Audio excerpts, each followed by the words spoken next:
Welcome back to the Arise interview. I'm Sumner Sambo. Now to the West African nation of Mali and a brewing standoff with the regional bloc, ECOWAS. After a meeting in Ghana, West African leaders imposed sanctions on Mali after its military government announced a long delay to the elections originally planned for February. Mali's military leaders have hit back, calling the sanctions illegal. West African leaders have been calling for a return to civilian rule since a group of army officers toppled President Ibrahim Boubacar Keïta in August 2020.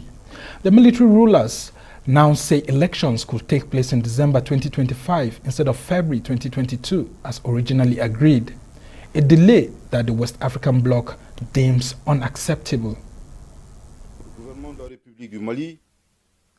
The government of the Republic of Mali learnt with stupefaction of the economic and financial sanctions taken at the Extraordinary Summit on Mali of the West African Economic Community and the West African Economic and Monetary Union held in Accra, Republic of Ghana, on January 9. These efforts contrast with the measures taken by the government, its openness to dialogue to find a compromise with ECOWAS on the program for elections in Mali. The government of Mali energetically condemns these illegal and illegitimate sanctions taken by the MAO, organizations founded on solidarity and Pan-African ideals. Le gouvernement du Mali condamne énergiquement ces sanctions illégales et illégitimes. And for more on this, I have with me the international affairs analyst, Paul Ejime. Good to have you, Paul.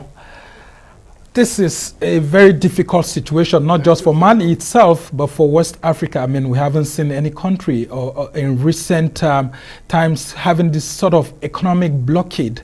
Just tell us what this blockade will mean for Mali, because it's been cut off financially, it's been cut off politically, and some people actually say that this is just too harsh for a country that's trying to come out of its economic and political challenges.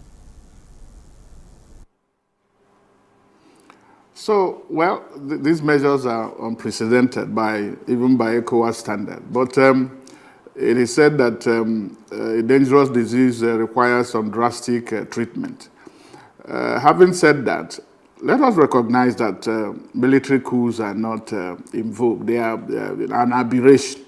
And so the world does not have appetite for that. So what the military in Mali and perhaps maybe in Guinea, what they are doing is undemocratic. We stand on that. And then the earlier the program is put in place to let them go back to the barracks, the better. But here we are. You cannot be trying to solve a problem, trying to escalate it by using a sledgehammer to kill a mosquito. I think the ECOWAS leaders should be more statesman-like and more presidential in handling. These are recalcitrant folks, ambitious adventurists, but is that the best way to handle them? Yes, you have to use some maybe carrot and stick. But when you now use disproportionate measures, it begs the question, because who suffers it? It will be the millions of Malians that they live in a landlocked place, and the question will be, what is ECOWAS trying to achieve? Is it to punish the common people who actually resisted they are trying to resist the bad governance in the region. And that is what it is. The military are now using that as an opportunity to seize power. But remember that it will always start with street protests, and then it ended up with the military seizing power. So the guarantee, I think we'll get to that, is really not sanctions, but good governance. That will guarantee, that will bring peace and stability, and ensure that the military does not have any reason to seize power. Take a look at the reaction by the Malian authorities. And they've also decided to recall their ambassadors. They've decided to actually shut their borders. I mean, do they have the capacity to run a country effectively for a longer period without ECOWAS? And what do you also make of the allegations that France is behind some of these sanctions by ECOWAS because the military junta embraced Russia and some of those Russian military contractors to help secure the country. Well, I think they have gone for broke, and saying what is there to lose anymore when they have given a timetable that is not realistic. And then ECOWAS has also now come to say, no, we are not doing that, and then they slam the sanctions. So between the two, I would say, well, there is room for negotiation, room for engagement, to bring them back to the, a child, as it were. These are children, 37-year-old goiter and all that. So if your child is misbehaving, do you kill the child or what do you do? Knowing that millions of people will suffer in the process. So I think the thing to do, they are playing their hands thinking that 5 years that they have given is perhaps they thought that, and that will be what will happen, that 5 years will be reduced to something like 12 months or 24 months. Then you mentioned the issue of France. France has not covered itself in glory in the way it is operating, not just in Mali, but in its former colonies. And so here we are. They said they are reducing their forces in the Sahel and in Guinea, in Mali, and you want to stop Mali from seeking help to solve its insecurity problems. I think that is neither here nor there. I think the earlier Africans are allowed to find African solution to African problem, the better. France and ECOWAS leaders should not be seen or be perceived to be acting the script of external forces like France. Because how long will they continue to do that? So the thing to do, because it is ECOWAS and the ECOWAS citizens, 400 million people that will suffer the most, there has to be a solution that will have the interest of the community people, the community citizens at heart, not what France thinks.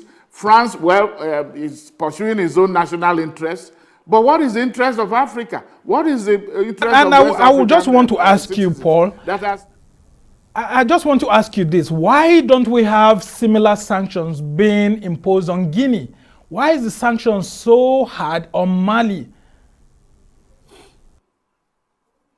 Yes, well, you mentioned it, you touched it briefly in the sense that perhaps the military junta in Mali are seen to be leaning towards a power. The world is governed by power play.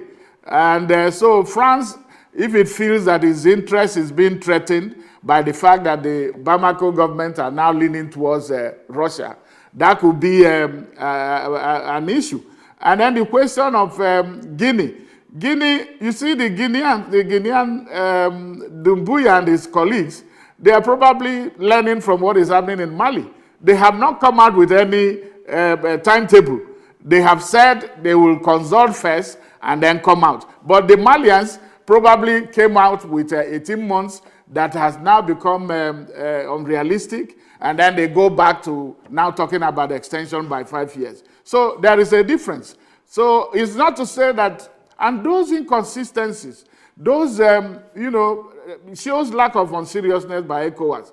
And the fact that tenure elongation is one of the problems causing problem in West Africa. But can you believe that the ECOWAS Commission is also extending the tenure of its commissioners? And so you say, is it a case of do what I say but not what I do? So the ECOWAS leaders themselves will have to look at themselves, carry some self-examination. Very quickly, Paul. Play by the rules. Yeah, very quickly, Paul. We do not have enough time left. In less than 60 seconds, there is no flight to Bamako as we speak right now. So what do you expect Malians to do within this kind of blockade? I mean, is it not just killing off everyone in that country through this kind of blockade that restricts total movement? Is it not against their rights? Yes, that is the issue, that the ECOWAS leaders would have looked at that. Is it to punish Malians that are already suffering?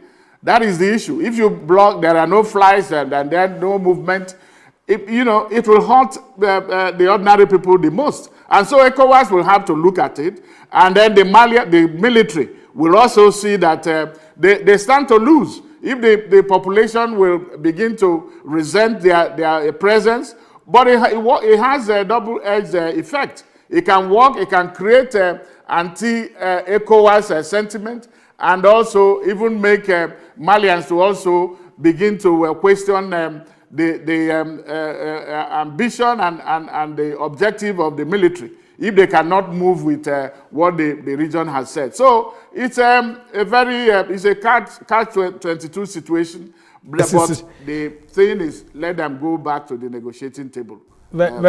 Very dicey situation indeed. Paul Ejime, Global Affairs Analyst, speaking with us right from the nation's capital, Abuja, here in Nigeria. And we can only hope that the Malian military authorities will actually take heed, because just like you have said, it's important for them to know that they have to play the right game.